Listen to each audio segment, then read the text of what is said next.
Hey guys, welcome back to the channel. So today we're back on this Massimo Warrior 200. We're going to be putting a new exhaust system on it. So the one I picked up, here's the part number. It is off of Amazon. So I went for a different type than usually comes with those kits. It's not strictly straight pipe. It's got a muffler threaded on the end. But let's go ahead and get it started. So the first thing we're going to do is we're going to take our 8 mil and we're going to take this cover off. We're going to take this bracket. And we're going to take this bracket here off because we're not going to need them anymore. So you could probably take them together, but we're going to break it down step by step here.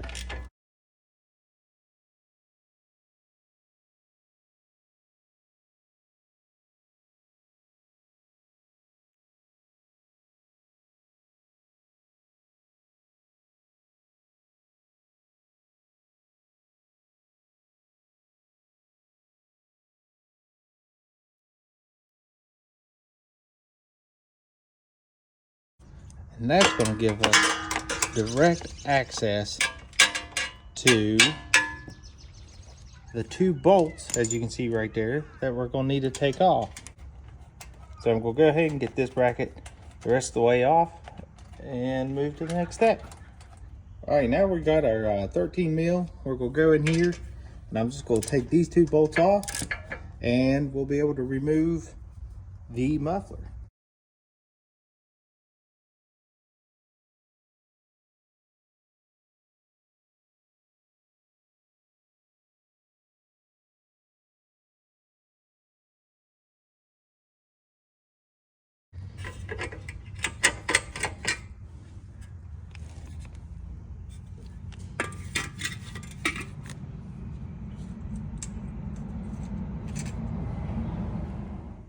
So here's the old muffler with the header pipe. So here's the new one. You can see I got this chrome. I just like it. It looks really nice. And then it's got a threaded in muffler.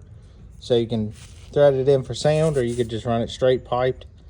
And then the other cool part is it comes with all the hardware, of course. But it also comes with heat wrap and some of the heat ties. So I like that a lot because the pipe does run, you know, right, it's gonna run right past your leg. And my daughter rides this bike a lot with me, so I just wanted to make sure that it's good and sealed up. So you can see here our gasket's exactly the same.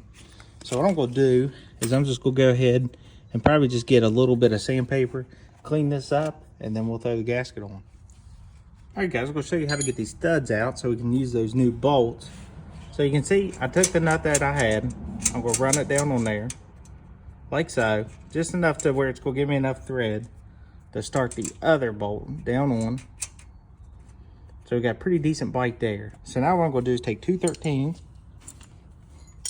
and I'm essentially gonna tighten this one to jam against the other one on the back, and then I'll be able to take and loosen the back going to the left counterclockwise, and it'll use the force of pressing against this one, jamming it to take it off.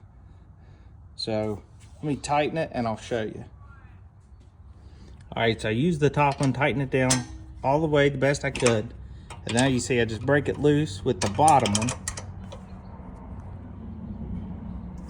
And you see it's turning the whole thing. Like I said, this shouldn't be in there too awful tight.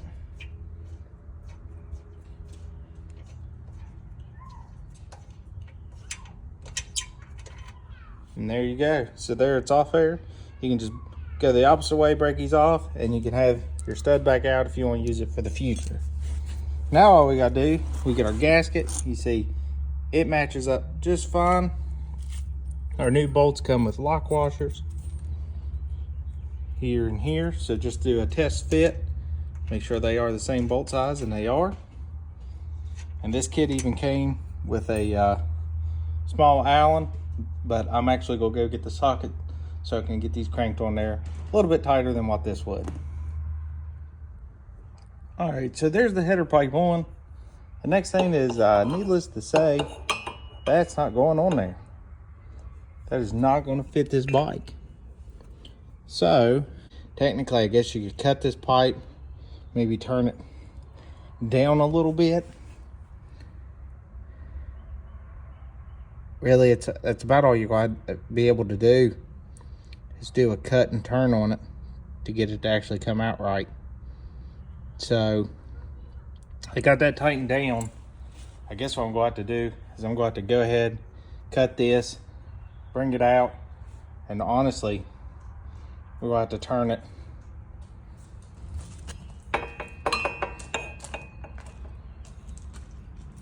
If we turn it out, we should be fine. So I'm going to go ahead and take this back off. What I didn't tell you before is I can get to the outside with a 6mm Allen, but the inside I'm going to have to use that Allen key it came with and a wrench. So let me get this off. All right, guys, so I cut it right at the top where it basically beveled out. So stick it back on there so you can see just a little right there. So that's how I done it. So now what I'm going to do is go get a marker or a paint pen, and I'm going to put the end on it and turn it until it clears that frame. And then I'll mark it, then I'll take it back there and weld it. So that's where we're at now. In the meantime, I've got my wrap in there soaking so I can make sure it's good and tight around this. So I guess buying this chrome pipe was a waste of time, but well, buying it all together, bolting it together was a waste of time. But anyways, let me thread this.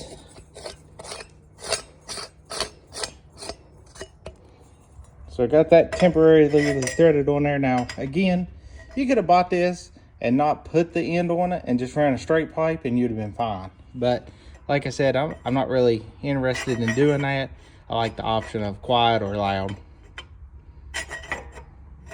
So let me get this lined up. I know about right there she's going to clear, and I'll get it marked and welded and bring it back and show you what I got. All right, guys, so I got it welded up. You can see the weld right there. Got it all the way around, hit it with some high temp silicone paint. So now this is what it looks like on the bike. You can see before we were turned back into here hitting, and now we got a good hands clearance between the two. So I think it's going to work out good. So our next step is, really, we could heat wrap and get it in here. But what I was thinking about doing is, since we have that seat bracket here, and we already have the welder out, we could go ahead and make us a bracket to kind of support out here, so it's just not on the way to this pipe. So I actually think that's the next thing I'm going to do, is I'm going to take and grind this strap down, get it bolted back in position, and actually weld it to this part right here before I actually wrap it in. So I'm going to go ahead and do that. All right, guys, got the bracket welded on there. There she is. She's bolted back down where she should be, and that's what it looks like. I haven't put the muffler on, but one thing you should note, you run this up on there, and that's essentially what's going to lock it on. So we can actually go ahead, thread this guy back up in there.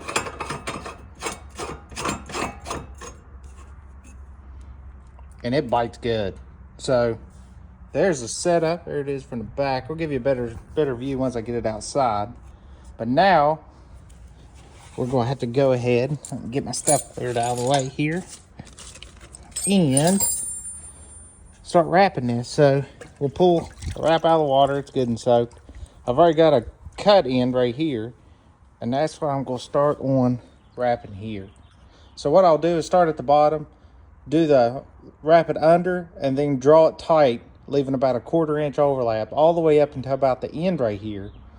And then I'll push it back under itself and start putting these metal ties on. All right, so I'm not insanely stoked how this wrap turned out, but it's not, obviously, no, it's not a very high dollar wrap, but I kind of expected a little bit more on how it would stretch and so. But I'll run the bike, see how it does. I had to put 3 clamps here on the end to hold it because I couldn't get a good tuck back underneath. But there it is. You guys have to let me know your thoughts. I think overall the pipe looks good. Give you a zoom out. But here's the real thing. Let's fire this thing up and see what it sounds like.